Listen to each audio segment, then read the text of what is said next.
Salve, salve, torcida vascaína, voltamos com o nosso canal Vamos Vasco.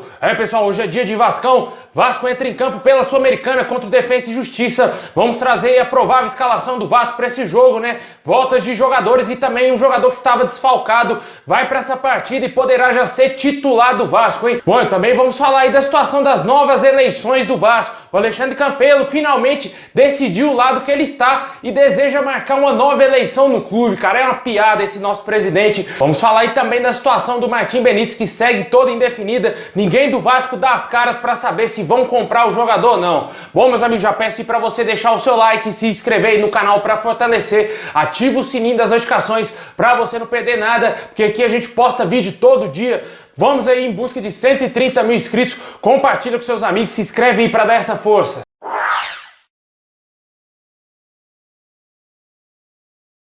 Bom, pessoal, o Vasco vai enfrentar hoje o Defensa e Justiça aí pela Copa Sul-Americana às 9h30 da noite. O jogo terá transmissão somente aí da Conmebol TV. O Vasco fará o primeiro jogo fora de casa lá na Argentina e o segundo decidirá aí em São Januário a sua classificação. Vai lembrar o torcedor que a Copa Sul-Americana tem um gol qualificado e é importantíssimo o Vasco marcar gols lá na Argentina para dar um passo maior aí para sua classificação. Mesmo que perca a partida por 2-1 ou 3-2, 1-0 resolve a nossa situação em São Januário. Isso seria interessante porque o Vasco está muito mal jogando em seus domínios, mas na Copa Sul-Americana o Vasco segue 100%, venceu o Oriente Petroleiro jogando em São Januário e também aí o Caracas da Venezuela jogando em São Januário. Ambas as partidas por 1-0 e o resultado que caso, se o Vasco perder por 2-1, será necessário para nossa classificação, para quem sabe enfrentar o Bahia ou outro time argentino, né? União Santa Fé, que é um time enjoado, que deu trabalho ao Bahia. O Bahia venceu, mas não foi o que diz o jogo, né? O time argentino apertou demais o Bahia e poderia ter vencido jogando lá. Se o Vasco classifica e pega esse time, vai ter muito mais trabalho do que certamente esses outros jogos. Hoje vai ser o adversário mais difícil do Vasco na competição, mas como eu venho falando aqui, esse time gosta de jogar pra frente e dentro da Copa Sul-Americana ele sempre consegue coisas boas dentro dessa competição. Já eliminou o São Paulo, já eliminou o Botafogo e entre outros times aí. Com certeza o Vasco não pode ser a próxima vítima, né? O Vasco tem que conseguir jogar bem, voltar a jogar um bom futebol. Se jogar mais ou menos como foi o primeiro tempo contra o São Paulo, provavelmente a gente pode beliscar alguma coisa boa nesse jogo. Só não pode morrer no segundo tempo como foi naquele jogo, né? O Vasco abdicou de jogar, ficou segurando somente um empatezinho naquela partida. Um time da grandeza do Vasco segurar empate, na minha opinião, é inaceitável. Muito isso passa por conta da montagem do elenco do time, né? Porque o elenco é fraquíssimo e a gente tem que passar por essas humilhações de passar um tempo do jogo todinho segurando empate. Na minha opinião, infelizmente isso vai acontecer muitas vezes ainda nessa competição e provavelmente também no Campeonato Brasileiro, porque o Vasco é um time fraquíssimo. E o time que deverá ir entrar em campo hoje com os desfalques todos por conta da Covid-19 deverá ser o Lucão. Léo Matos de volta à lateral direita, ele que cumpriu suspensão no último jogo contra o São Paulo pelo Brasileiro, mas está apto a jogar pela Copa Sul-Americana, inscrito normalmente. Também vamos ter a volta aí do Leandro Castan, o time titular, o Miranda, que já foi titular no último jogo contra o São Paulo, mantido na zaga, e também o Ricardo Graça. Na frente o Neto Borges, né, lateral esquerdo, os dois laterais mais avançados, né? E também o meio campo composto pelo Marco Júnior, que parece que ganhou a vaga do Andrei no time titular. Também aí o Leonardo Gil e o Carlinhos pode voltar aí ao time titular. Ele que estava desfalcando o Vasco nos últimos jogos devido ao Covid-19, se recuperou e pode figurar aí entre os titulares no lugar do Martim Benítez, que segue fora o argentino aí por conta do Covid-19. E no ataque o Vasco deverá ter o Germancano, artilheiro, e também o Gustavo Torres, né? Caso o Carlinhos não jogue no meio, o Vasco poderá entrar aí no 3-4-3 e poderia aí escalar o Vinícius de titular jogando com 3 atacantes. Vamos aguardar e ver como que vai ser o Vasco nessa partida. O Vasco que não vai ter o seu treinador Ricardo Sapinto à beira do gramado devido também ao Covid-19 e o seu auxiliar comandará a equipe do Vasco nessa partida de hoje importantíssima, porque vale muita grana para o Vasco se classificar aí na Copa Sul-Americana e com certeza o torcedor visa o título, né? Um dos favoritos perdeu feio, né? O Lanús perdeu pro Bolívar.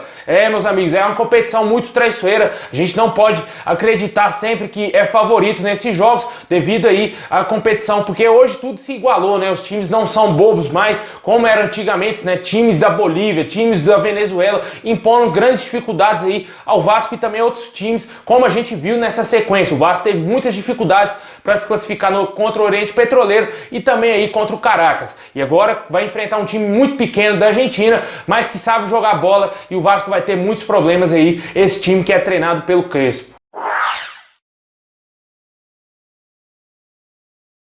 Bom, pessoal, a situação do Martim Benítez, meia camisa 10 do Vasco, segue indefinida, né? Vem se aproximando cada vez mais o período aí do final do contrato do atleta com o Vasco, que termina no final de dezembro, e o Vasco sequer resolve essa situação aí pra gente saber se ele vai permanecer no Vasco ou não. O Campelo, que dias atrás jogou a bomba pro novo presidente que assumisse o Vasco resolver isso aí, porque ele só tentou resolver antes das eleições do dia 7, né, que ele se candidatou. Infelizmente pra ele foi um dos últimos colocados daquela eleição e nunca mais tocou no assunto aí de contratar o Benítez, né? A gente sabe muito bem como que funciona a política. Política é desse jeito, meu amigo.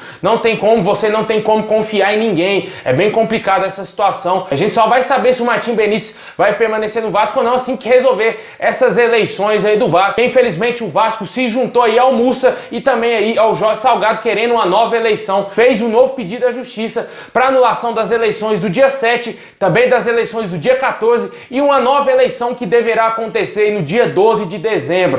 O Levinciano já se posicionou sobre isso, discorda totalmente, diz que isso é uma palhaçada, que isso não vai acontecer porque a Justiça vai validar suas eleições, que ele foi o vencedor no último dia 7, democraticamente, né? Porque foi o sócio torcedor do Vasco que elegeu ele de maneira direta em São Januário e escolheu o Levinciano naquele dia 7 para ser o novo presidente do Vasco. Só que essas pessoas aí, Jorge Salgado, Mussa, Alexandre Campelo, todos querem poder a todo custo, todos querem uma boquinha do Vasco e insistem aí em fazer uma nova eleição. É uma puta sacanagem, para falar a verdade pro torcedor. Infelizmente a gente tem que noticiar isso aqui, como eu sempre tô falando nos vídeos, cara. Essas eleições do Vasco não vão ter soluções em 2020, somente em 2021, e quem sabe pode ter problemas aí do Vasco de montagem de elenco, de pegar presidente entrando com o bonde andando, né, com a temporada já em andamento, porque vale ressaltar que a temporada de 2020 termina em fevereiro de 2021. Só que aí, a partir de março, já tem que começar a montar um novo elenco pro time. Se até lá não tiver resolvido essa questão aí do presidente do Vasco, o time mais uma vez vai brigar para não ser rebaixado, porque acho que não vai dar tempo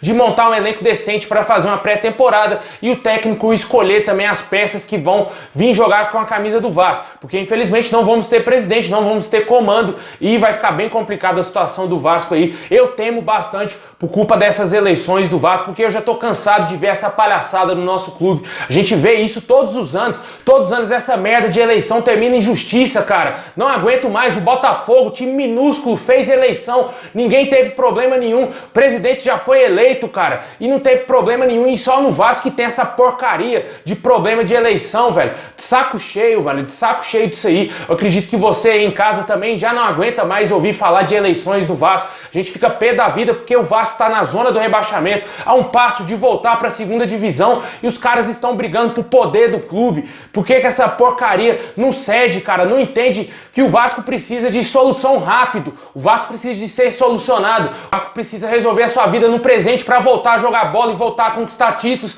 E com certeza isso trará um grande progresso a longo prazo, porque títulos, dinheiro, traz de volta aí a saúde financeira do clube, traz de volta aí o gigantismo do clube, e com certeza os títulos ajudam o time a voltar a ser grande novamente. O Vasco tá esquecido, o Vasco tá morto. Ninguém lembra do Vasco, cara, somente o torcedor do Vasco. Infelizmente essa é a nossa realidade e o Vasco sequer faz cócegas no seu maior rival. Desde 2016 a gente não consegue vencer aquela porcaria e o Vasco não consegue fazer absolutamente nada de relevante no cenário nacional contra adversários tradicionais de São Paulo, de Minas, do Rio Grande do Sul, até mesmo times nordestinos já passaram o Vasco. Ceará é melhor que o Vasco, Bahia é infinitamente melhor que o Vasco, até o Sport está na frente do Vasco no Campeonato Brasileiro. É inacreditável a capacidade de gestão de um clube gigante, cara. Os caras não conseguem gerir um time da grandeza do Vasco, não conseguem ter organização, sequer conseguem planejar, fazer uma eleição decente. E por que no dia 7 todos os candidatos foram lá para ser votados? Isso que eu me pergunto. Eles achavam que aquela eleição não valia, então por que se candidatou naquelas eleições? Por que não foi buscar judicialmente naquele dia? Mas não, todos os candidatos foram a São Januário para ser votados e não aconteceu o que eles queriam, né? O Levinciano ganhou e humilhou eles, né? Porque ele ficou na frente aí com muitos votos, na frente dos demais. Na minha opinião, isso aí é uma baita sacanagem. Eu tô cansado de falar de eleição, nunca gostei de falar de eleição, de política aqui no nosso canal, tanto que quem me acompanha aqui desde o início sabe que eu nunca trouxe nenhum candidato a presidente aqui no canal para fazer live comigo, para me puxar saco de presidente aí, de candidato. Eu não, cara, nunca fiz isso. O presidente que eu apoio é o Levinciano. Eu acredito no projeto dele, acredito que ele realmente pode mudar a história do Vasco, porque Campelo, Júlio Brandt, Jorge Salgado, esses caras não poderiam fazer absolutamente nada pelo Vasco. A situação do Vasco é crítica, o Vasco não consegue ganhar de ninguém. O Vasco, você quer ver o Vasco mais uma vez com jogadores do Bangu na temporada do ano que vem? Você quer ver jogadores vestindo a camisa do Vasco, jogadores do Madureira, como vem trazendo aí, contratando o seu Alexandre Campelo? É bem complicado, o cara vem falar pro torcedor que o Vasco só vai se reestruturar lá em 2026, 2025. Até aí o Vasco já vai estar na Série C. Quem quer ver o Vasco nessa maneira, velho? Bem complicada essa situação. Eles planejam o bem do Vasco a longo prazo, mas não planejam que o Steam pode ser rebaixado ano que vem e acabar com tudo, fuder com tudo, porque o Vasco vai perder o dinheiro da televisão. É isso que esse pessoal não pensa. É isso que eles só pensam no bem próprio e assumir o poder a todo custo para mostrar que são os fodões. Infelizmente isso vem acontecendo no Vasco aí todos os anos. A gente já viu a última eleição, o lixo que foi, né? O Alexandre Campelo assumindo o poder a todo custo e dando um golpe gigantesco no Júlio Brandt, que naquele momento eu apoiei o Júlio Brandt. Nessa última eleição, o Júlio Brandt desceu totalmente ao meu conceito e com certeza eu apoiei aí sim a candidatura e a presidência aí do Levinciano, porque ele foi o grande ganhador. Eu sou a favor da justiça, eu sou a favor da democracia e o sócio escolheu o Levinciano como presidente no último dia 7 e os outros candidatos todos foram lá, participaram das eleições e depois saíram de mansinho porque viram que não ia conseguir e tentaram aí judicialmente. É uma vergonha essas pessoas. Deixem nos comentários qual a sua opinião sobre tudo isso aí, esse caos político no Vasco que não acaba nunca, esse pessoal vai destruir o Vasco. Quero ver quem vai assumir o poder do Vasco lá na segunda divisão, quero ver se o Mussa vai querer o Vasco na segunda divisão, se o Jorge Salgado vai querer o Vasco na segunda divisão e principalmente o Campelo que tá apoiando eles aí.